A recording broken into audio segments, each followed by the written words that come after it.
Então a gente vai novamente entender o que é a sola Escritura, sola fide, solo Christus e agora à noite, solo Deo Glória e sola Gratia.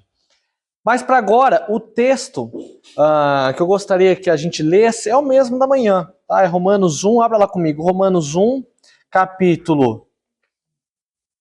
versículo 16, Romanos capítulo 1, leremos o versículo 16 e o versículo 17. Então esse é o texto que fala sobre o poder do Evangelho, um poder que é um poder para a salvação do perdido. É o texto o qual foi usado como base para a reforma protestante. Então as 5 solas e tudo isso que aconteceu foi porque este versículo, esse poder de salvação foi exercido ali na vida de homens sendo levantado por Deus. Romanos capítulo 1, leremos o versículo 16 e o versículo 17. Diz assim então a palavra de Deus: Pois não me envergonho do Evangelho, porque é o poder de Deus para a salvação de todo aquele que crê, primeiro do judeu e também do grego. Porque a justiça de Deus se revela no Evangelho de fé em fé, como está escrito, o justo viverá por fé. Vamos orar mais uma vez? Ó Deus, que em nome de Jesus, Pai, possamos entender essa palavra. Possamos entender que o Evangelho é a mensagem tão poderosa. É uma mensagem o qual o Senhor traz a redenção para pessoas tão perdidas como nós. O Evangelho é o anúncio, é a boa nova de que o Senhor se encarnou, habitou entre nós, morreu e ressuscitou no 3º dia. Executou essa obra para a nossa salvação. E apesar de tempos sombrios vividos na história da nossa igreja, o Senhor, em determinado momento dessa história, levanta homens, dá um basta numa cegueira religiosa que tinha na época e traz novamente essa mensagem que é tão simples ao mesmo tempo que é tão profunda. Uma mensagem poderosa que salva pessoas. Abençoa-nos, Pai, nesse culto, em nome de Jesus. Amém. Queridos, então pela manhã a gente falou sobre a sola Escritura. O que é somente a Escritura? O primeiro ponto aqui, só mudei por gentileza, depois eu vou mudando por aqui. Que quer dizer que Deus se revelou para falar comigo e Deus se revelou para falar contigo. A revelação, a palavra de Deus é a revelação de Deus. Aqui nós cremos que a Bíblia ela não contém a palavra de Deus. Essa ideia de a Bíblia conter a palavra de Deus, ela dá a ideia seguinte: se contém a palavra de Deus, então isso quer dizer que deve ter partes que não contêm a palavra de Deus. Nós não acreditamos nisso. Nós acreditamos que a Bíblia, a Escritura, é a palavra de Deus. Porque é o modo como o qual o Senhor fala conosco. A Bíblia como o nosso guia. A Bíblia tendo o clímax, a história que é a principal falada nela, que é a obra e a pessoa de Jesus. Deus se revelou para falar conosco. Então a sola Escritura nada mais é do que a palavra de Deus, é a autoridade final e inicial de tudo em nossas vidas. A única fonte, infalível e com autoridade para que a gente agrade a Deus. A Bíblia é única, suficiente, inspirada e inerrante. Palavra para apresentar a revelação e a salvação do homem, a única regra de fé e prática de um cristão, que nos ajuda a crer e nos ajuda também a viver. Em segundo lugar, pela manhã, além da sola Escritura, ou seja, somente a Escritura, nós aprendemos também o sola fide, e nós aprendemos que só existe um meio para a salvação. O único meio de salvação é crer, é a fé. Não tem nada em nós que nos faça dar carteirada em Deus. Olha, eu tenho currículo para entrar no céu. Eu tenho currículo para viver essa eternidade. Se você pensa que é assim, pelo tanto que você fez ou por quem você é, você está muito enganado. Isaías 64, versículo 6, como já abordei, expliquei esse texto pela manhã, ele diz que as nossas obras são trapos de imundície, ou seja, não tem valor algum. Para esse fim, que é salvação, não tem valor algum. O que nos traz a salvação é a fé. Então a sola fide é a doutrina segundo a qual o ser humano é justificado diante de Deus somente pela fé. Nós iniciamos o culto falando de Efésios capítulo 2, versículo 8. Nós somos salvos pela fé. E isso não vem de nós, é dom de Deus. Para quê? Para que ninguém se glorie. Essa é a grande verdade. Para ninguém chegue perto, diante de Deus, no tribunal de Cristo, e se glorie pelo tanto que fez e se acha merecedor do céu. É dessa forma que a justiça de Deus se manifesta. Para justamente não tentar-nos atentar a Deus com esses argumentos de que a gente merece estar lá, porque na verdade não mereceria. Mas o Senhor faz uma obra, o Senhor morre naquela cruz por nós, o Filho se sacrifica por nós, ressuscita no terceiro dia, para aí sim a gente ter o livre acesso a Deus e essa salvação. E como é que eu tenho isso? Qual que é o instrumento? Qual que é o meio? Fé. Somente a fé. Em terceiro lugar, nós também vimos pela manhã que além da fé, nós precisamos também de um mediador. E esse mediador é Cristo, o único que pode nos ajudar. Então, o único que pode ajudar a sua vida, o seu estado espiritual, a forma como você se encontra, é somente Jesus Cristo. Então, quanto sola Escritura define a autoridade da Bíblia, quando a sola gratia, ou melhor, a sola fide, explica o meio de salvação, o solus Cristo declara quem é o nosso mediador. Quem é o único Senhor. Quem é o único que está entre nós e Deus, o nosso Salvador, Jesus Cristo. E nenhuma obra humana, nenhuma instituição religiosa, nada pode ser mediador das nossas vidas. Mediador entre nós e Deus. Nenhum rito, nenhuma religião, nada. Somente a pessoa de Cristo. Paulo fala isso em 1 Timóteo, capítulo 2, versículo 5. Porque há só um Deus e um só mediador entre Deus e os homens, Cristo Jesus, homem. E nessa noite, então, nós vamos aprender as duas últimas solas, que é, primeiro, sola gratia. E aqui na sola gratia, nós aprendemos o seguinte, sobre o maior favor que você pode receber. A graça de Deus. Porque graça, ela dá literalmente essa indicação de um favor imerecido de Deus. Que somente pela graça, somente por uma misericórdia proferida sobre as nossas vidas, que a gente tem relacionamento com o Senhor. Sabe aquele amigo, às vezes, que te pega bem numa situação complicada para te pedir um favor, para te pedir um dinheiro e tal, e você já está numa situação péssima. Mas ainda você faz um esforcinho para tentar ajudar? Isso chega perto, assim, nem perto, sabe? É algo que a gente pode tentar imaginar de um favor imerecido. Claro que o favor imerecido de Deus é muito mais do que isso. É muito mais do que um amigo emprestando algo para nós.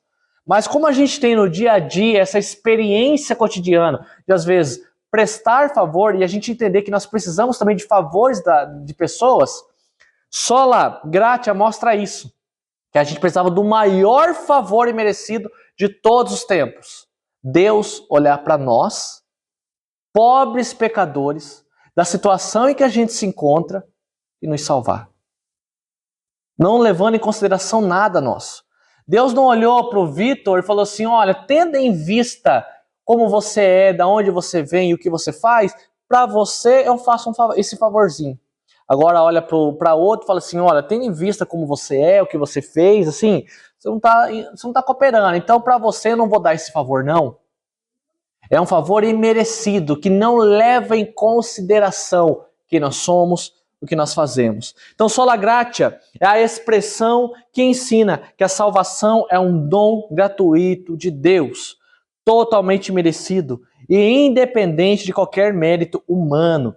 Cristo sacrificou-se uma vez única vez, e seu sacrifício possui um valor perpétuo, ou seja, Cristo não precisa ficar morrendo toda hora. Eu mandei brincando no grupo, né? Vocês viram ali? É seita ou heresia? Porque isso aí é algo que aconteceu esse ano, apesar da postagem ser, acho que da semana passada. Um homem que se diz a reencarnação de Jesus e leva um monte de pessoal junto a acreditar nele, dele é processado porque ele comete crime lá e assim por diante. A gente não precisa de uma nova encarnação, porque o nosso Cristo já foi encarnado. O que a gente precisa? Do retorno dele. Então haverá muitas pessoas, até a gente está brincando, né? A gente está estudando na escola bíblica dominical sobre a nova era, né? A imagem de pessoas que se dizem ser a reencarnação de Cristo. A gente não precisa de encarnação mais, porque o Cristo já se encarnou. A gente precisa do retorno dele. A gente almeja a hora que ele vem e dissipa todas as trevas, dissipa o pecado, dissipa toda a violência, todo o mal na terra e nos leva a um estado eterno, em um lugar que toda lágrima é enxugada, num estado eterno de júbilo, de festa, de paz para as nossas almas. Então, o sacrifício de Jesus é um valor perpétuo e único, como pagamento pelos nossos pecados de todos os crentes. Iniciei essa lição falando de um favor, né? Tentando trazer a nossa realidade cotidiana de um amigo que pede um favor. Você imaginou um amigo que pede um favor para você de sacrificar o teu filho? Fala assim, olha, eu preciso muito de tal coisa, mas para isso o teu filho precisa sacrificar. Você faz favor por mim? Eu duvido que você faça. Não passaria nem se a norma da sociedade, nem se o Código Penal autorizasse isso.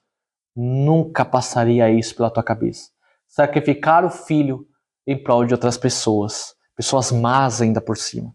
Mas o Senhor faz isso. O Senhor faz esse favor. Um favor com um custo muito alto. Para nós é de graça. Para nós, conforme sola fide, basta crer. Basta ter a fé. Mas o custo foi muito alto para Cristo. Eu sempre falo que só o fato dele se encarnar já é um estado de humilhação. Porque conforme João 1, Cristo sempre esteve no início. Cristo era Deus. Cristo estava no estado celestial, a divindade, a trindade plena. Mas ele se encarna. Só do fato dele se encarnar, se virar homem, ter que ser humanamente falando, limitado em algumas coisas. Por quê? Porque ele sente fome, ele sente cansaço, ele sente sede. Então o seu estado humano não é ilimitado, senão Jesus não comia, Jesus não passava fome, não cansava. Ele fala, né, em determinado texto, que ele não tinha um lugar para repousar a cabeça.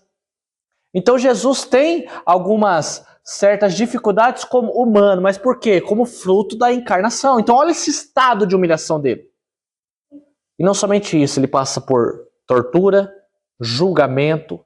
Conforme os textos falam lá, diante do sinédrio, batem nele, fala assim, aí, não é você o profeta? Fala alguma coisa. Ele ia lá, batia nele, cuspia nele, torturado e morto. Lembre-se que a crucificação no Novo Testamento era o pior tipo.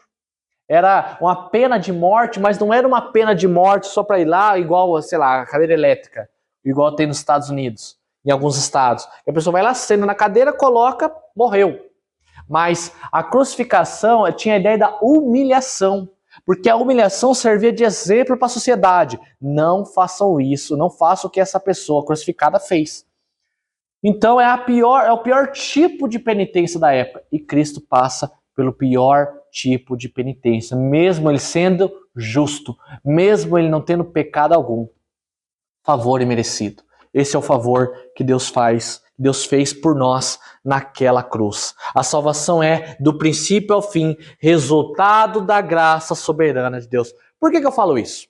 Porque durante a Idade Média, eu citei isso de manhã, mas durante a Idade Média, a Igreja Católica Romana, que é a igreja que sofre a Reforma Protestante, ela desenvolve um sistema que é sacramental meritório, ou seja, que a graça de Deus, ela não é uma graça imerecida. Ela era vista da seguinte maneira.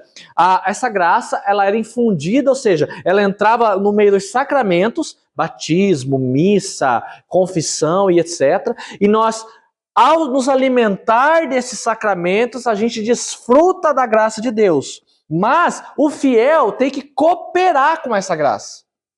Ou seja, não é um favor imerecido, é um favor com cooperação. Então, para que eu seja salvo, precisa Deus proferir a sua graça, mas eu preciso também ajudar nessa graça. Eu preciso dar uma ajudinha a Deus para que eu seja salvo.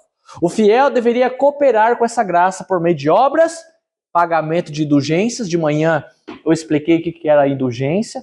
Então, para que houvesse o pagamento de todo aquele Vaticano, de todo, né, aquele sistema, aquela estrutura da Basílica de São Pedro e assim por diante, tinha que recolher dinheiro. Para ter aquele tipo de estrutura tem que ter dinheiro. Isso já na época de Lutero, século XVI. E o que eles fazem? Eles pegam um sistema de indulgência. Ou seja, para vocês terem o perdão dos pecados, paga uma quantia. Ah, mas o meu pecado foi adultério. Beleza, então o teu valor é tal. Ah, meu pecado não foi tão grave assim, então meu pecado foi desonestidade. Então você paga isso. Então tinha valores que a pessoa dava para a remissão de pecados. Isso chega a ser uma blasfêmia. Não tem amparo bíblico nenhum. Por isso que a reforma surge. Para afastar esse tipo de coisa. Imagina a gente ter que pagar para ser perdoado por Deus. Imagina quem não tinha condição. A gente está falando de Idade Média, gente. Idade Média. Tem muita gente que traz um romantismo da Idade Média, de cavaleiro, de nobreza e tal. Mas a Idade Média foi um período muito difícil para a sociedade. Foi um período de pobreza, de doença. Não tinha saneamento básico. Foi um período feio. Um período complicado. E havia muitas pessoas que eram pobres, não tinham o que comer. Então imagina, entre o pão que eu tenho que dar para minha família, mas eu ter a minha salvação, eu vou ter que pagar a igreja para deixar, mas vou deixar de ter comida, mas pelo menos se eu morrer, pelo menos eu vou morrer salvo, porque eu paguei o meu perdão do pecado. Gente, isso era pregado na Idade Média, isso era pregado pela igreja naquela época. Por isso que a reforma surge. Para afastar esse tipo de coisa, que a graça de Deus não é comprado, a graça de Deus ela não é feita em dinheiro, mas a graça de Deus ela é derramada de forma imerecida sobre as nossas vidas. Não é uma substância infundida nos sacramentos, mas é um favor, é uma misericórdia sendo derramada para aqueles que creem. Isso é como a justiça de Deus se manifesta. A gente até estava discutindo aqui na EBD, né, essa forma de decreto de Deus, como que Deus governa a sua humanidade. E aí a gente poderia entrar até em outro assunto, falando da justiça de Deus. Como é que é essa justiça de Deus? Como é que Deus permite algumas coisas, não permite outras, age de uma forma ativa em algumas situações, outra ele só permite que aconteça? Gente, a gente não entende a justiça de Deus. Mas uma coisa eu tenho que entender, que a justiça de Deus se manifestou naquela cruz. Romanos 5 fala que a ira de Deus, ela se manifesta sobre Jesus naquela cruz. E nós somos salvos, é afastado, nós temos paz com Deus, porque toda a ira do pecado que deveria recair em nós, essa justiça que deveria recair em nós, recai no Filho, recai em Jesus. E é por isso que sola fide, crendo, tendo fé nele, nós somos salvos. Por isso que nós somos justificados, porque a justiça de Deus foi proferida, não sobre nós, mas sobre Jesus. Quando a gente fala de graça, é interessante a gente fazer uma separação.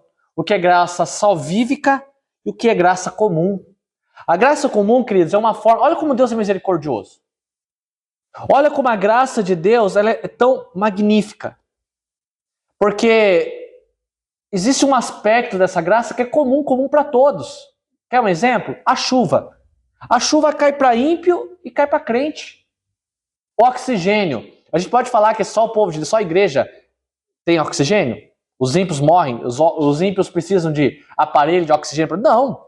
O oxigênio, a natureza, a chuva, os alimentos é feito para crentes e descrentes. Ou seja, é uma forma de cuidado, de amor de Deus para com a sua criação, a humanidade como um todo. Mas existe uma graça, que é onde se manifesta essa sola gratia, que é para o povo de Deus. Onde é derramado, onde é perdoado, onde há salvação para essas pessoas. A sola gratia, queridos, ela destrói o orgulho espiritual. Essa ideia que com a força dos nossos próprios braços, a gente consegue resolver todos os problemas da nossa vida, a gente consegue se salvar, a gente consegue ser perdoado, a gente consegue ser perfeito. Jamais seremos perfeitos. Nós estamos em busca dela, mas jamais jamais alcançaremos, pior ainda, pela força dos nossos próprios braços. A gente vive nessa perfeição graças à ação direta de Deus, essa graça que se manifesta sobre as nossas vidas. Por isso que tem essa dificuldade da sola gratia na era moderna. Sabe por quê? Qual que é um dos traços dessa era moderna? Uma cultura de resultados. A pessoa tem que produzir. Produza. Bateu a meta, dobra a meta. Dobrou a meta, bateu, dobra mais. Então a gente está dentro de uma cultura de resultados. E a sola gratia, ela fala o seguinte, não depende de você, depende de Deus, depende do favor dele, é a graça dele, não pelo que você faz, não é o resultado que você produz, mas é o amor de Deus que se manifesta. Enquanto uma sociedade prega uma cultura de resultados, o nosso Senhor diz, o favor é meu, eu é que te perdoo, é eu que vivo contigo, é eu que me revelo e cuido de você. Nós temos também uma mania da natureza de domínio. Sabe aquela mania da gente dominar toda a situação da nossa vida? Não, se não está assim nas minhas mãos, se não está assim perceptível a mim, eu me descontrolo, eu fico ansioso, eu me perco. Por quê? Porque tudo tem que estar no teu controle. Quando a sola gratia mostra que nada está no nosso controle. Para começar a salvação, que não depende de nós. O controle está totalmente nas mãos soberanas do nosso Senhor. Então não adianta a gente querer ter domínio de tudo, ter domínio do nosso futuro. Muitas pessoas ansiosas, muitas pessoas que sofrem por um aspecto de ansiedade, é porque ela quer ter domínio de algo que está no abstrato, domínio de um futuro que não se tem o controle. Quando o Senhor fala, ei, eu tenho domínio. Eu sei o que aconteceu ontem, o que acontece hoje e o que acontecerá amanhã. Então, quando a gente nota a sola gratia, essa graça manifesta do Senhor sobre nossas vidas, a gente aprende que não tem domínio é de nada. Isso nos encoraja como cristão a descansar na misericórdia de Deus, não no seu desempenho, não naquilo que você pode. Nos motiva a uma santidade como resposta ao amor de Deus, não como moeda de troca. Aí eu volto novamente para aquele exemplo que eu sempre falo. Olha Deus, olha o currículo que eu tenho, olha o que eu fiz pelo Senhor durante a vida. Eu não vou ter acesso a essa graça, tendo em vista o currículo que eu tenho? Deus falou assim, não, você tem direito a essa graça. Se você crer no Filho, sola fide. É pela fé que nós desfrutamos desse favor imerecido. Que nada mais é do que o Filho levantado naquela cruz e morrendo por nós. E em último lugar, para terminarmos as 5 solas, só lhe deu glória, ou seja, aquele que merece toda a honra. Eu gosto muito desse, das 5 solas, eu gosto muito desse, por quê? Porque o homem, queridos, não sei você, quando eu falo homem, eu falo homem de humanidade, tá? O homem tem a sua mania do auto-glorificar-se. Toda e qualquer oportunidade que a gente tem de se glorificar, de estar acima das pessoas, de querer ter alguma vantagem sobre as pessoas, a gente tem. Então, a sola deu glória mostra que quem merece toda a honra, quem merece toda a glória, não somos nós, mas é Deus. Porque a natureza do homem, ele anseia por contemplação, ele anseia por poder. Uma vez ouvindo um podcast, tinha uma mulher que trabalhou muito nos meios políticos. Eu acho que ela era assessora legislativa, alguma coisa assim. Eu lembro como se fosse hoje. O entrevistador, ele até pergunta, nossa, mas tem muita gente rica. Gente que tem dinheiro assim, a rodo. E ao mesmo entrando na política, ela se corrompe com o sistema. Daí até as pessoas perguntam, mas espera aí, por quê? Por que uma pessoa que já não precisa de dinheiro nenhum, entra na política e ainda se corrompe? Aí aquela mulher falou um negócio muito interessante que me fez pensar assim, realmente faz sentido. Tem muitos que entram na política não para saber do dinheiro, mas para saber do poder. Porque o poder que a política dá, de você mandar e desmandar na sociedade, de você ter aquela relação de estar acima das pessoas, de decidir a vida das pessoas, ela é muito tentadora. Então me fez perceber isso, que realmente, mesmo por isso que muitas pessoas milionárias, bilionárias às vezes, se enfiam na política e se corrompem com o sistema. Por quê? Ela não quer dinheiro, dinheiro ela tem, mas ela quer o poder. E a sola deu glória nos mostra que a gente não tem poder nenhum, que a gente não tem que se glorificar de nada, a gente não merece contemplação alguma. Quem merece é o nosso Deus. Só lhe deu glória, glória somente a Deus. Essa sola afirma que Deus é o único digno de receber toda a honraria, seja na criação, na redenção, na igreja e toda a vida humana. 1 Coríntios, capítulo 10, versículo 31 fala, portanto, Se vocês comem, ou bebem, ou fazem qualquer coisa, façam tudo para a glória de Deus. Eu gosto muito desse versículo, por quê? Porque quando ele fala aqui, né, come e bebe, aqui o bebe, gente, não é no sentido de bebum, não é no sentido alcoólico. É no sentido de realmente cotidiano. A gente tem que comer e beber pelo menos água para sobreviver, não concorda comigo?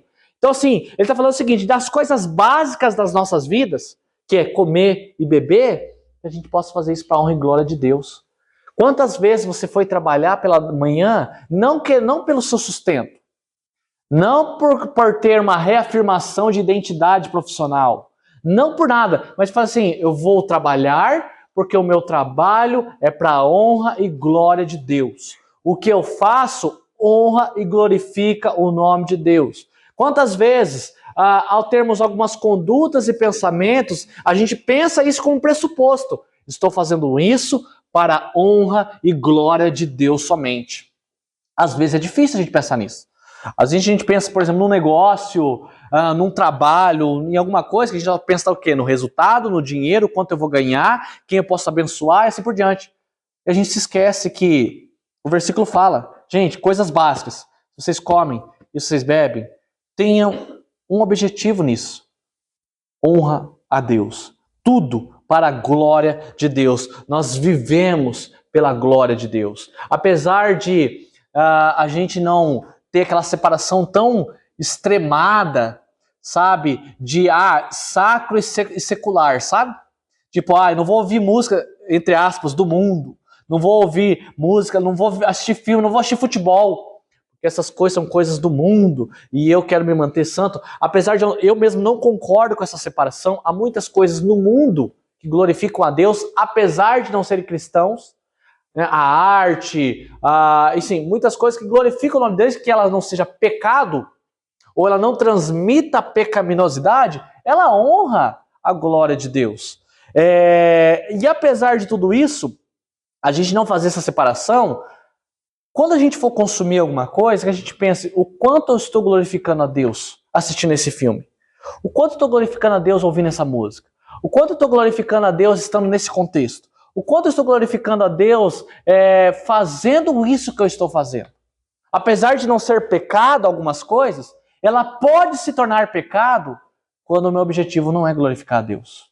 Quando eu faço coisas, quando eu pratico coisas, quando eu estou no meio de contextos que não deveria estar ali. É pecado? Não, mas glorificar a Deus? Também não.